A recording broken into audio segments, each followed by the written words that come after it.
Pour comprendre pourquoi autant de gens voient la France de 2026 comme une possible machine historique, il faut d'abord remonter le temps et comprendre comment cette sélection en est arrivée là. L'histoire a commencé en 1904, lorsque les Français ont disputé leur tout premier match officiel contre la Belgique avec un match nul 3-3. Et le destin semblait déjà leur réserver quelque chose de spécial, car lors de la première Coupe du Monde de l'histoire, en 1930, c'est justement un Français qui a inscrit le tout premier but du tournoi. Lucien Laurent est entré pour toujours dans les livres du football, mais il a fallu du temps avant que la France ne devienne réellement une puissance mondiale. En 1958, lors de la Coupe du Monde en Suède, Just Fontaine est apparu. En seulement 6 matchs, il a marqué 13 buts, un record complètement fou qui tient encore aujourd'hui. Mais le grand moment allait arriver en 1998. À domicile, devant son propre peuple, la France a remporté sa première Coupe du Monde. En finale contre le Brésil, Zinedine Zidane a marqué 2 buts et a placé les Bleus au sommet du football mondial. Tout le pays s'est arrêté pour assister à la naissance de la plus grande génération de l'histoire du football français. 8 ans plus tard, en 2006, Zidane a conduit la France vers une nouvelle finale mondiale. Avant cela, les Français avaient encore éliminé le Brésil puis le Portugal. Cette campagne semblait destinée au titre jusqu'à l'une des scènes les plus marquantes de l'histoire du football, le célèbre coup de tête de Zidane sur Materazzi en finale contre l'Italie. La France est revenue au sommet en 2018, cette fois avec Didier Deschamps comme sélectionneur.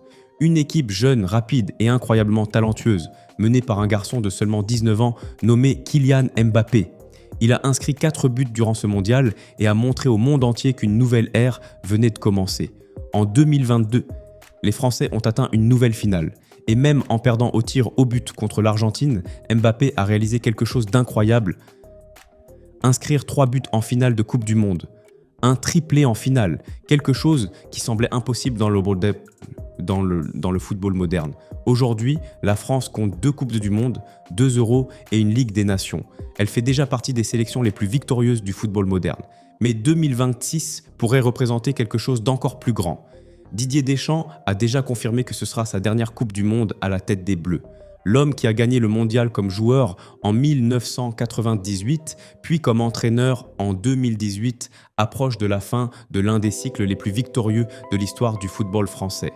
Cela transforme ce tournoi en quelque chose de bien plus important qu'une simple course au trophée. C'est la fin d'une époque entière. Et il y a un autre détail qui rend tout cela encore plus symbolique. Le nom le plus évoqué pour prendre la succession après la Coupe du Monde est justement celui de Zinedine Zidane. Le plus grand symbole de la génération 98 pourrait revenir comme sélectionneur. Autrement dit, pendant qu'une ère se termine, une autre gigantesque pourrait commencer. Quand on regarde l'effectif français de 2026, on commence à comprendre pourquoi tant de personnes parlent de cette équipe avec admiration et même avec peur. Dans les buts, Mike Maignan est devenu une référence mondiale. Serein, explosif dans ses réflexes et extrêmement fort dans les duels, il apporte une énorme sécurité à sa défense. Et justement, la défense française est peut-être le secteur le plus effrayant du football mondial aujourd'hui. William Saliba s'est imposé comme l'un des défenseurs centraux les plus complets de Premier League. Intelligent, élégant et presque impossible à presser balle au pied.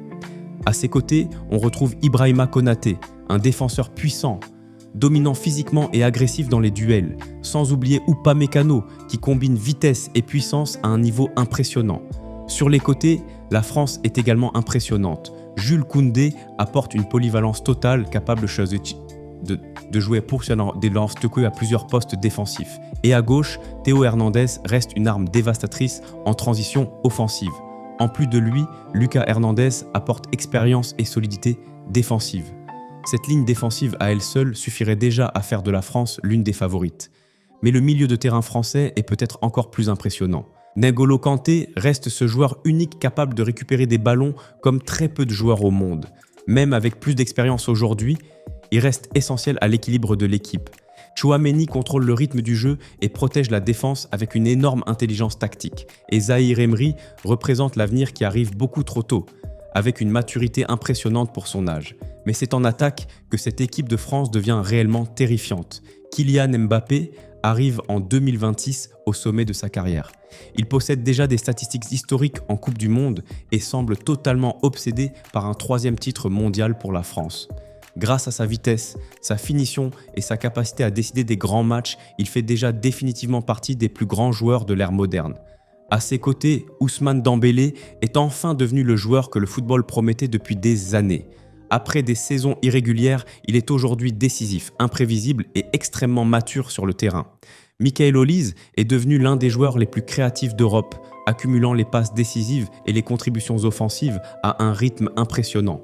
Bradley Barcola apporte profondeur et explosivité. Désiré Doué apparaît comme un joyau rare du football français. Et il y a aussi Ryan Cherki, un talent technique exceptionnel, capable de changer un match sur une action imprévisible. Quand on assemble tous ces joueurs, on a l'impression que la France a construit un effectif presque sans point faible. Une équipe capable de contrôler un match physiquement, techniquement et mentalement. Mais il y a un détail important dans cette histoire. Le football a déjà montré plusieurs fois qu'avoir l'effectif le plus spectaculaire du monde ne garantit absolument rien. Le Brésil de 2006 est peut-être le meilleur exemple. Ronaldo, Ronaldinho, Kaka, Adriano, cette équipe semblait impossible à battre. Et pourtant, elle a été éliminée justement par la France. L'équipe de France elle-même sait parfaitement comment cela fonctionne. En 2022, elle est passée tout près du titre avant de tomber contre une Argentine qui avait commencé le tournoi dans le doute. Et lors d'autres compétitions récentes, comme les Euros 2020 et 2024, l'équipe a également joué bien en dessous des attentes. Et c'est peut-être là le plus grand défi de Deschamps pour 2026. Transformer un groupe rempli de stars en une véritable équipe collective.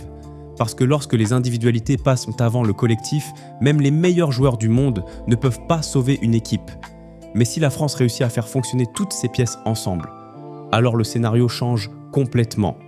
Parce qu'ils ont Mbappé à son meilleur niveau, une défense dominante, un milieu de terrain ultra complet, des attaquants décisifs et un entraîneur expérimenté qui connaît mieux que presque personne le chemin vers le titre. Et c'est peut-être exactement ce qui fait peur au reste du monde.